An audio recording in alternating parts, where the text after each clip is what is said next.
and welcome again to the lecture series on Indian philosophy, and I am discussing the schools of Buddhism, and I will now discuss the fourth council. So this fourth council happened in 72 AD during the reign of King Kanishka of the Kushana dynasty. And it was held in Kashmir by the Sarvastivada tradition under the supervision of Vasumitra and Ashvaghosha. Its purpose was to deal with a conflict that emerged between the Sarvastivada school of Kashmir and Gandhar. And some scholars believe that the outcome of this meeting was the division of Buddhism into two groups, namely Hinayana and Mahayana.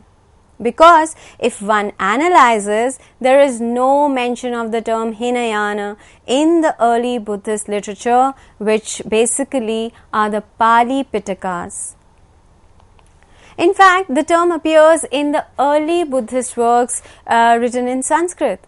Now, the Hinayana strictly adhered to the metaphysical and epistemological teachings of Buddha, while the Mahayana challenged the traditional Abhidhamma doctrines and brought forth alternative doctrines to preserve the metaphysics and epistemology of the system. So, one may be inclined to believe that the orthodox school of the Sthaviravadins was later called Hinayana, and the larger school of Mahasanghikas was later called Mahayana. But there are scholars who challenge this view and believe that the Mahayana carries with it traces of both the Mahasanghika as well as the Sthavira sects.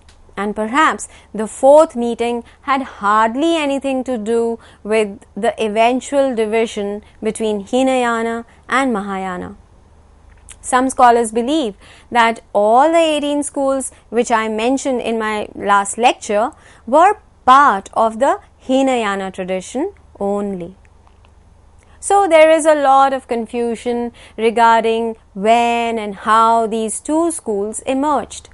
What we know for certain is that both the Hinayana and the Mahayana sects accept the original teachings of Buddha. The difference is due to the interpretations as well as the development of these teachings. The Hinayana sect spread in South Asia, in countries like Sri Lanka, Burma and Thailand, and it is labeled as the conservative school of Buddhism. The reason for calling them conservative is that they regard they regard themselves as the custodians of the original teachings of Buddha himself. Their doctrines are based on the words of Buddha. The designation Hinayana means small vehicle or lesser vehicle, which in fact is a derogatory designation given to them by the Mahayana sect. The word Mahayana, on the other hand, means great vehicle. They call themselves so because they give emphasis on universal salvation, unlike the Hinayana, who, in consonance with the original teachings of the Buddha, seek individual salvation. Now, Mahayana is meant for those superior beings who achieve their own salvation without anybody's help, and who help others to attain it by giving them the necessary aid and guidance. In short, Mahayana can make a Buddha, while Hinayana can make a perfect Shravaka, only an Arhat. And so the Hinayana sect is also labeled as Shravakayana or Pratyeka Buddhayana. The adherents of the Hinayana sect prefer to stick to the title Theravada, as it means old or original, and thus their teachings were called the teachings of the elders. Their tradition was based on the 3 Pitakas or the 3 baskets written in Pali. Now, the Hinayana Teaching provides an analysis of the human situation, the nature of existence, and the structure of individuality, and it shows methods for the resolution of suffering. Liberation from the suffering-ridden cycle of rebirth and the attainment of nirvana are seen as the supreme goal. This can only be achieved through one's own effort, by renouncing the world and overcoming it. For this, the adherent of Hinayana must enter into homelessness, that is, lead a monastic life. For the layman, the attainment of nirvana is not possible. Now, the Mahayana sect emerged in Andhra, in South India, and spread across North Asia in countries like China, Tibet, and Japan. The Mahayana movement reinterpreted the Buddhist doctrines in a radical way, as they thought that the earlier schools had lost the true sense of Buddha's teachings. And they came up with a series of new scriptures which, according to them, displayed wisdom and were intellectually stimulating. So we find the core of the Mahayana philosophy in the Pragya Paramita Sutras, or the aphorisms of perfect wisdom, and some other important texts such as the Lotus Sutra, the Heart Sutra, and the Land of Bliss Sutra. The Mahayana believe that their scriptures are not written by the human Buddha, but they have been the result of the divine wisdom of the spiritual Buddha who inspired them from the higher realms of the cosmos to write them. The Buddha, during his lifetime, revealed only that which he thought people would be able to understand. He took care that he did not burden people with the heightened knowledge that he had attained after nirvana. So, he devised simple, skillful means to teach them the truth. I will narrate the parable of the burning house from the Lotus Sutra of the Mahayana to corroborate this. Here, Buddha is compared to a wealthy man with many children. On realizing that the house he and his children are in is on fire, the man contemplates on how he can rescue and save his children. The children, who are unaware that the house is burning, are fully absorbed in their games and so obviously are unwilling to leave the house. As a matter of fact, they do not even know what fire is or what house is. So the man, in order to lead his children to safety, promises them that if they leave the house now, they will find 3 different types of toy carts outside to play with. Excited at the thought of playing with the carts, the children rush out of the house and are saved from the flames. Now, what does this parable signify? It signifies that the burning house stands for samsara, the world of suffering and impermanence, and the children are the early followers. Since they are childish and self-absorbed, the Buddha appeals to them by promising teachings of the kind he knows they will find attractive. Now that the children have been saved from the immediate danger, however, the full truth can be revealed. The Mahayana perspective then is that the early doctrines, although not false, were incomplete, and a second turning of the wheel of the dharma was required for them to be fulfilled. Now the Mahayanas, as already discussed, laid emphasis not on individual salvation but on the salvation of all. And this is manifested in their ideal of Bodhisattva. A Bodhisattva is one who, motivated by compassion, works tirelessly over many lifetimes for the nirvana of all sentient beings. This mission was so important in the Mahayana tradition that it was sometimes was also labeled as Bodhisattvayan. This motivation to work for the salvation of all comes to him through the arising of bodhicitta, or the thought of enlightenment in him. The Bodhisattva must practice 6 kinds of virtues, namely generosity or dana, morality or shila, patience or shanti, courage or virya, meditation or samadhi, and wisdom or pragya. As one perfects these virtues, one progresses towards the 10 stages or bhumis which lead one to nirvana. And these bhumis are: 1. Great joy. 2. Stainless. 3. Luminous. 4. Radiant. 5. Very difficult to train. 6. Obviously transcendent. 7. Gone afar. 8. Immovable. 9. Good discriminating wisdom. And 10. Cloud of dharma. Now, first, the stage of great joy.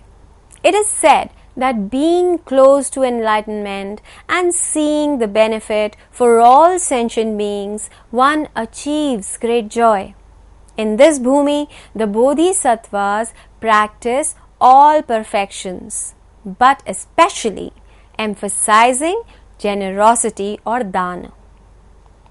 The second is the stainless stage. In this, accomplishing the second bhumi, the bodhisattva is free from the stains of immorality.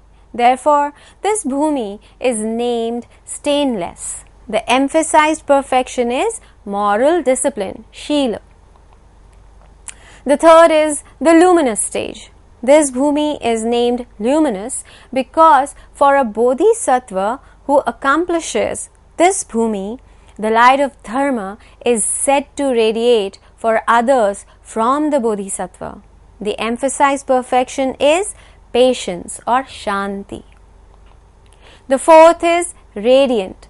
This bhumi is called radiant because it is said to be like a radiating light that fully burns that which opposes enlightenment. The emphasized perfection is vigor or virya. The fifth is very difficult to train. Those who attain this bhumi strive to help sentient beings attain maturity and do not become emotionally involved when such beings respond negatively, both of which are difficult to do. The emphasized perfection is meditative concentration or dhyana. The sixth is the obviously transcendent stage. Now, by depending on the perfection of wisdom, the bodhisattva does not abide in either samsara or nirvana. So, this state is obviously transcendent. The emphasized perfection is wisdom or pragya. The seventh stage is gone afar. Here, particular emphasis is on the perfection of skillful means to help others. The eighth is the immovable stage. At this immovable bhumi, one becomes able to choose his place of rebirth. Ninth is the stage of good discriminating wisdom. Here, the emphasized virtue is power. And the 10th is cloud of dharma. Here, the emphasized virtue is the practice of primordial wisdom. As I said earlier, after these 10 stages or bhumis, one attains nirvana. It is also believed that after reaching the 7th stage, it is impossible for the Bodhisattva to fall back, and he is sure to attain nirvana. The two Bodhisattvas who have reached the higher planes are Avalokiteshvara and Manjushri. Avalokiteshvara is the embodiment of compassion, and Manjushri is an epitome of wisdom. It is believed that the Tibetan Dalai Lamas are the incarnations of Avalokiteshvara. The Mahayana gave Buddha the status of a semi-divine being existing in 3 dimensions. First is the earthly dimension or Nirmanakaya, in which Buddha appears in a physical body as a mortal human being. Second dimension is heavenly or Sambhogakaya, in which Buddha resides in a blissful realm beyond this world, somewhat like heaven. And third is the transcendent dimension or Dharmakaya, where Buddha is identical with the ultimate truth. So we can see that the Mahayana sect believes in a great pantheon of Buddhas and the Bodhisattvas who live in various higher realms. The Buddha who resided in the western region was Amitabha, which means infinite light. He had taken a vow that if he attained nirvana, he would guide all who would call his name with faith and devotion. Thus, Mahayana, in a way, departed from the original teachings of the Buddha and introduced the notions of faith and grace in the attainment of nirvana. As regards the Hinayanists, a Sangha who is a monk from the Mahayana tradition writes in his famous book Sutra Lankara that there is no doubt that Hinayanists strictly practice the Buddhist code of mental as well as physical discipline, and also explain the teachings of Buddha to the people of this world. Still, they are to be considered as selfish, since they work only for their own salvation. So basically, in the Mahayana works, the Hinayana Shravakas are believed to be possessed of limited intellect. Just have a look at this quotation which brings forth this point. There are 2 avaranas or covers to the realization of the truth.